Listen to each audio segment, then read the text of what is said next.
Hello student, we come to the last part of the arithmetic progression in which we have discussed some harder question related to the previous one. यहाँ पर जो optional exercise है इसके कुछ questions आज हम लोग discuss करेंगे. इसमें एक पहला क्वेश्चन है which term of the AP which is first term is 121, 117, 113 is it's first negative term. माने ये जो एपी है इसके जो टर्म्स है वो डिक्रीजिंग ऑर्डर में है, तो after some terms it becomes negative. इनकी जो वैल्यूज है वो नेगेटिव भी होगी. तो आपको ये फाइंड करना है कि विच वन इज नेगेटिव. जो पहला टर्म है कौन सा टर्म नेगेटिव होगा. तो यहाँ हम अज्यूम कर सकते हैं late the first negative term of the AP is n. Nth term is first negative term of this AP. And what is given? Here A equals to first term is 121 and common difference is 117 minus 121 equals to minus 4. So this is the common difference. So now we find the nth term. So since nth term of the AP will be A plus n minus 1 into D. Okay, you can write nth term is can be written as an. an भी लिख सकते हैं आप इसको. A is what? 121 plus n minus 1 and D is minus 4. Simplifying this, we have 121 minus 4n plus 4, and adding to this we have 125 minus 4n. This is the nth term. Okay, यहाँ तक कोई दिक्कत नहीं है, ये आपने पहले भी किया है. अब कंडीशन क्या है? This nth term is a negative. This is negative. Since an is negative, माने ये जो वैल्यू है 125 minus 4n for some value of n, this must be negative. Negative means less than 0. The value of this will be less than 0. Okay. So this is the important part. If an is negative means this nth term is negative, so its value will be less than 0. Now, if we transpose 4n to other side, again look at this. Either you transpose it, so 125 will be less than 4n, and dividing both sides by 4, we have 125 upon 4 is less than 4n upon 4. 4 will cancel. So n, what is n? n is greater than 125 divided by 4. 4 3s are 12, 4 1s are 4, and it is 31.25. The value of n is greater than 31.25. हम लोग पहले discuss कर चुके हैं कि the value of n is the number of term. Number of term is positive integer. It is always be a positive integer. But यहाँ ये decimal में आ रहा है, तो अभी यहाँ पर जो हमारा एक्सप्रेशन था उसमें ये जनरल टर्म है, जनरल वैल्यू है. लेकिन जब हम टर्म्स के फॉर्म में इसको देखेंगे तो इससे ग्रेटर वैल्यू होना चाहिए. ग्रेटर इसके नेक्स्ट जो इंटीजर होगा next to this value. So next integer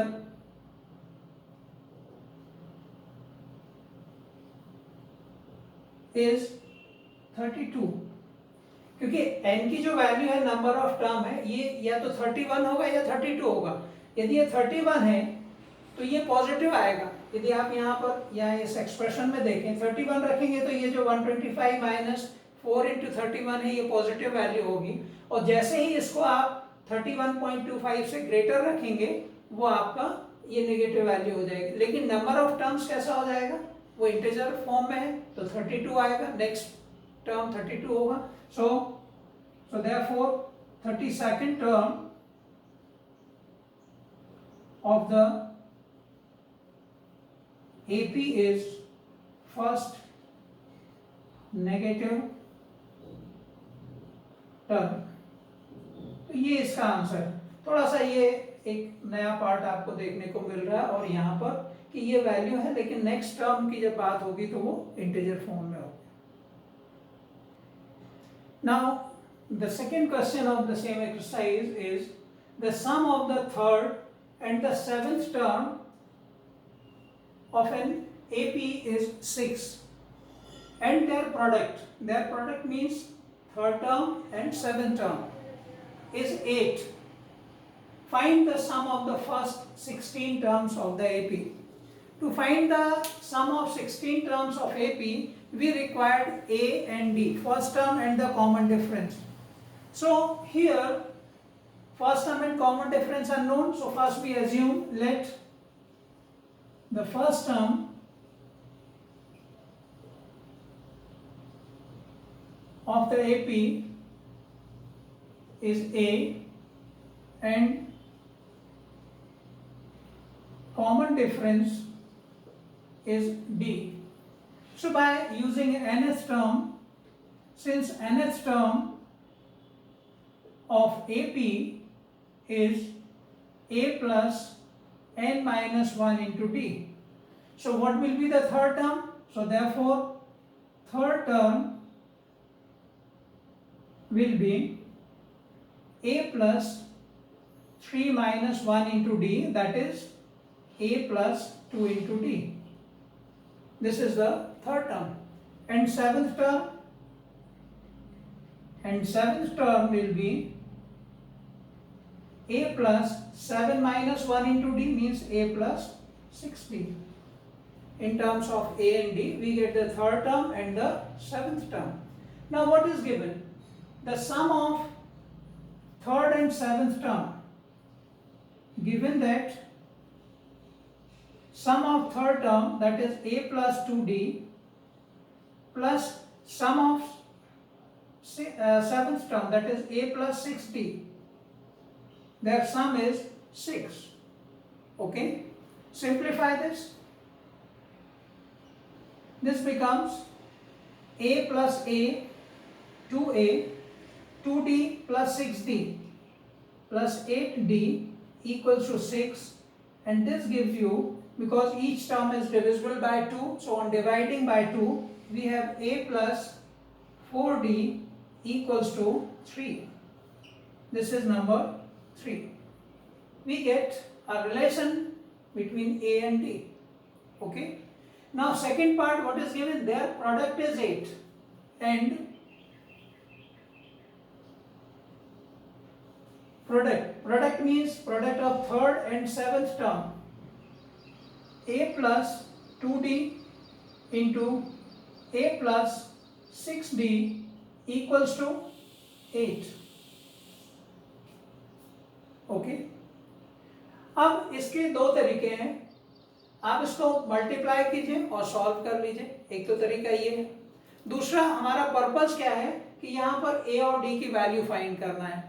तो यहाँ से जो हमारा रिलेशन थर्ड था, इससे हम A की वैल्यू D के फॉर्म में लेके और यहाँ सब्स्टिट्यूट कर दें, जैसा हम सब्स्टिट्यूशन मेथड में करते हैं पेयर ऑफ लीनियर इक्वेशन में. तो from 3 what we have, A equals to 3 minus 4D.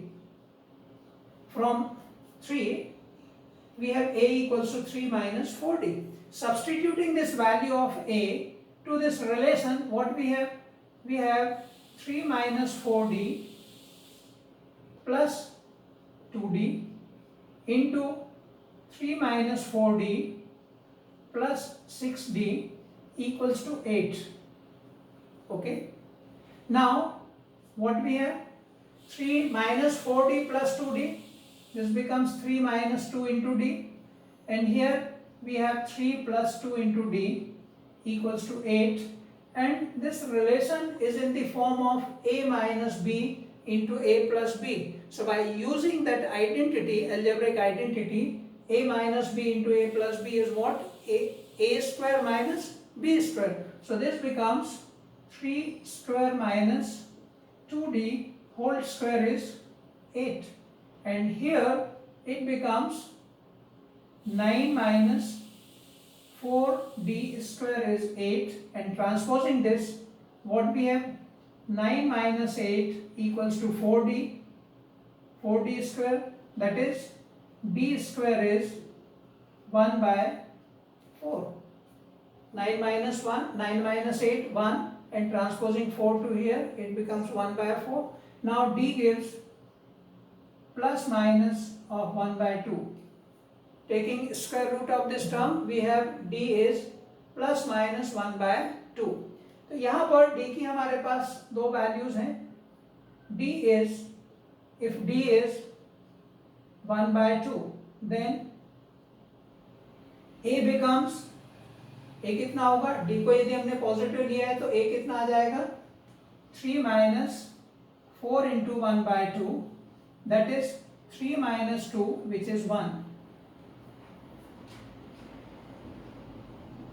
Okay, now यहाँ पे अब आपको क्या निकालना है? If d is 1 by 2 and a is 1, then sum of the 16 term.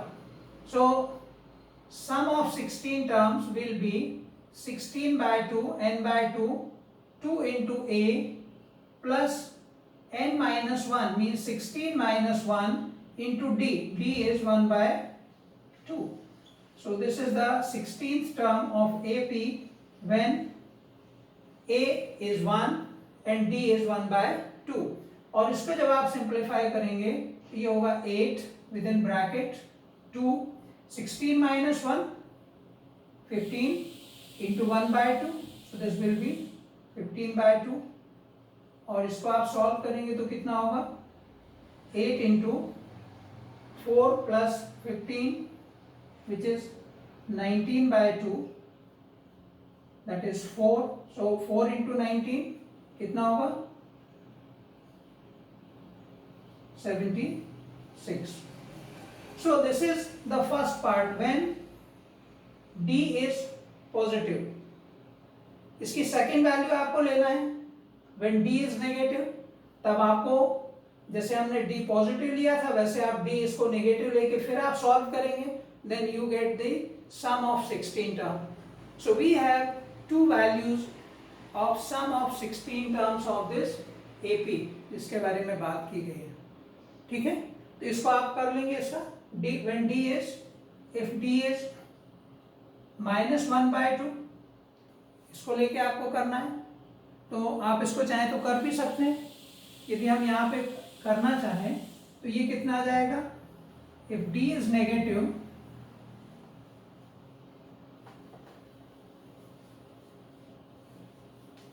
if d is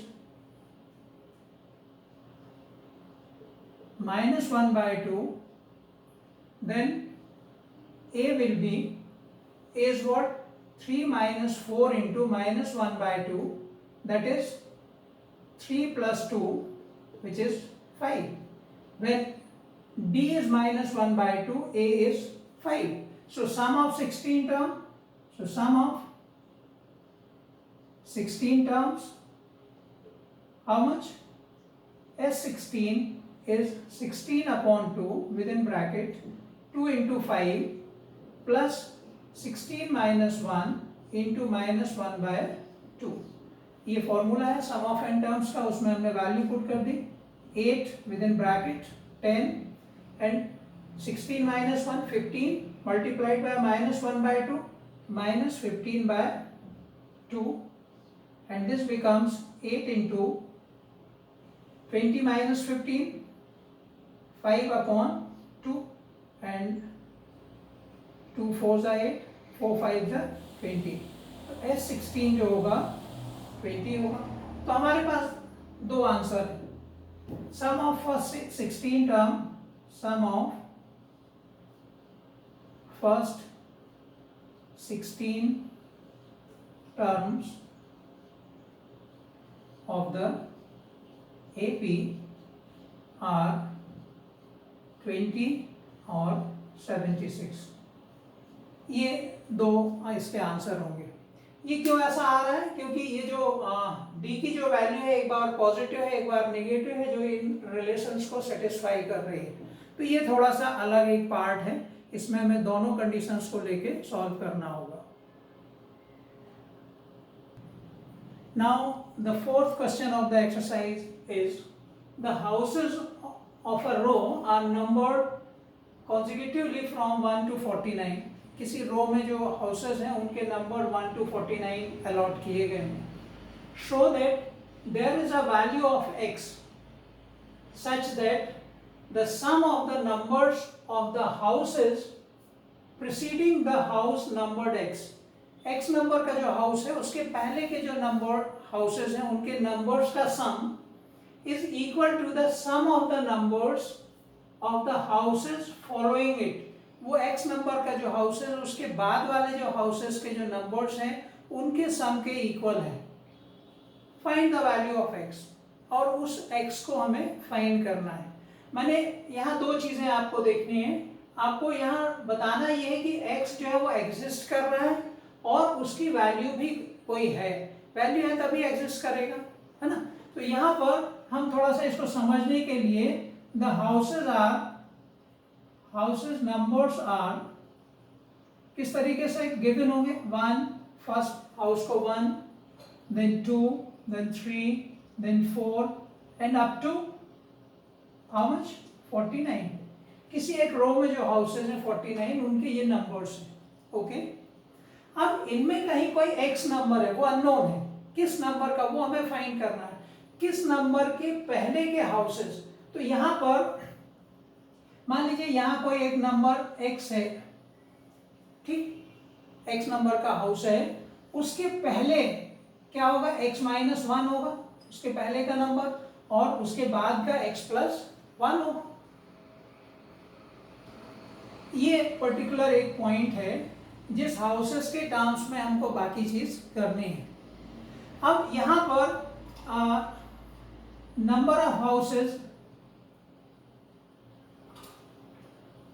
before the number x, x number का जो house है उसके पहले कितने हाउसेस होंगे, are 1 to x-1, 1 to x-1, इनके नंबर क्या होंगे 1 to x-1। अब ये 1 2 3 4 they form in AP, 1 2 3 up to x-1 forms an AP. Okay, so sum of x-1 houses, so Sx-1 is what, x-1 upon 2, ये number of houses total होंगे x-1 within bracket a plus l means 1 plus x-1। is that clear? ये sum of the x-1 houses, क्योंकि वहां before the preceding the number x। अब इसको हम solve कर लें तो ये होगा x-1 अपॉन 2, और ये सॉल्व होके कितना हो जाएगा x means Sx-1 is x into x-1 upon 2, give it number 1। Okay, अब आपको क्या करना है, इसके बाद वाले हाउसेस हैं उनका नंबर का सम फाइंड करना है। ओके, तो यहाँ पर हम लोग क्या करेंगे, पहले हम अब Sx तक नंबर निकालेंगे और टोटल 49 का सम निकालेंगे, और इसमें से इस सम को माइनस करेंगे तो ये रिमेनिंग सम मिल जाएगा। तो यहाँ पर Sx क्या आ जाएगा, and Sx will be sum of the number of houses from 1 to x। अभी हमने x-1 तक निकाला, अब हम x तक निकालें, क्योंकि x इंक्लूड नहीं है इसमें। ये जो डिस्कशन है वो x एक पॉइंट है उसके पहले का और उसके बाद का, x इंक्लूड नहीं है, इसलिए हमने पहले यहाँ तक अप टू x तक सम निकाला। तो ये होगा x नंबर ऑफ हाउसेस होंगे, क्योंकि 1 से स्टार्ट है, upon 2 with in bracket first term is 1 and last term is x। 1 plus x. So this will be x into x plus 1 upon 2. This is the value of Sx, sum of the numbers of up to x houses, and sum of 49 houses, and S49 means sum of the numbers of all the houses will be, and total their number will be 49 by 2, and A plus L, L कितना है, last term 49 होगा, first term 1 है. This becomes 49 by 2 into 50. Okay, and simplify this. This becomes 49 into 25. This is S49. This is number 3. Okay, clear हो गया. अब हमारे पास, अब हमको बताना क्या है कि sum of the, so that there is a value of such that sum of the numbers of the houses preceding the house numbered x means S. Now Sx minus 1 is, ये जो वैल्यू है Sx minus 1 preceding the x is equal to the sum of the numbers of houses following it. x के बाद इनका सम निकालना है, तो हम क्या करेंगे, जो टोटल सम है उसमें से Sx का टोटल माइनस कर देंगे, तो ये होगा S49 माइनस Sx. तो जब टोटल सम में से ये सम माइनस होगा तो इसके बाद वाले जो after the following the number x house है उसके बाद वाले हाउसेस के नंबर का सम मिल जाएगा. Is that clear? माने दो पार्ट हैं इसके, x के पहले वाले हाउसेस का सम और x के बाद वाले जो हाउसेस हैं उनके नंबर का सम, ये इक्वल है, तो वो हमने इस तरीके से निकाल पाएंगे उसको. अब वैल्यू पुट कर दें from 1 2 and 3. What we have Sx minus 1 is x into x minus 1 upon 2 equals to S49 is 49 into 25 minus Sx. Sx कितना है, x into x plus 1 by 2. Is that clear? और इसको हम transpose करेंगे तो ये कितना आ जाएगा, इसको ट्रांसपोज करें तो we have x into x minus 1 upon 2 plus x into x plus 1 upon 2 equals to 49 into 25. और इनको सम कर लें, x कॉमन आ जाएगा, x by 2, ये हो जाएगा x minus 1 plus x plus 1 equals to 49 into 25. तो अब देखिए ये -1 plus 1 कैंसिल हो गया, x plus x कितना होगा, 2x equals to 49 into 25. So 2 cancelled from numerator denominator, we have x square equals to 49 into 25. So x becomes under root of, taking under root, this is 7 into 5, this is 35. Okay, आप सोच रहे होंगे यहाँ आपने plus minus क्यों नहीं लिया, क्योंकि x नंबर ऑफ हाउसेस है तो नेगेटिव वैल्यू जो है वो पॉसिबल नहीं होगी, क्योंकि ये 1 to 49 तक है. तो इस तरीके से हमने ये फाइंड कर लिया कि जो जिस हाउस का नंबर 35 है उसके पहले means from 1 to number 34 their sum is equal to the 36 to sum of the numbers 36 to 49. Is that clear? तो ये थोड़ा सा एक नए पैटर्न का क्वेश्चन था जो आपने अभी सॉल्व किया है. Now we take another question in which the sum of n terms of an AP is n. Sum of n terms is n and sum of n terms is m. Then prove that sum of m plus n terms is minus of m plus n. यहाँ देखिए किसी जो digits हैं m और n उनका ही repetition बार बार हो रहा है. ऐसे बहुत सारे क्वेश्चंस आपको इस अरिथमेटिक प्रोग्रेशन में मिलेंगे, nth टर्म से रिलेटेड भी होंगे और सम ऑफ n टर्म से भी रिलेटेड होंगे. ऐसे क्वेश्चंस को सॉल्व करने में कई बार हम a और d की जो वैल्यू नॉर्मल न्यूमेरिकल क्वेश्चंस में हम फाइंड कर लेते हैं, यहाँ ऐसे क्वेश्चंस में कई बार हम वो एक्सप्रेशन को रिप्लेस करते हैं, जिसको अभी अपन आगे देखेंगे, है ना। तो यहाँ सम ऑफ n टर्म्स और m टर्म्स से रिलेटेड क्वेश्चन है। तो first we assume let the first term of AP is A and common difference is D. Okay, so what is the formula of sum of n terms? So Sm, sum of m terms, will be m by 2 within bracket 2a plus m minus 1 into d. This is the sum of m terms. And what is given? Sum of n terms is n. So n equals to m by 2, 2a plus m minus 1 into d. और इसको चाहे तो आप transpose भी कर सकते हैं, 2n equals to m into, और चाहे तो मल्टीप्लाई भी कर सकते हैं, या एज इट इज लिखा रहने दें 2a plus m minus 1 into D, ऐसा भी लिख सकते हैं, इंटू भी कर सकते हैं, चाहे तो आप इंटू कर लें, 2n equals to 2m into a plus m into m minus 1 into d. This is number 1. Similarly Sn, sum of n terms is m. So this is n by 2 within bracket 2a plus n minus 1 into d. And what is this? M equals to n upon 2 within bracket 2a plus n minus 1 into d. And transposing it, it becomes 2m, and multiplying n to this term, it becomes 2n into a plus n into n minus 1 into d. This is number 2.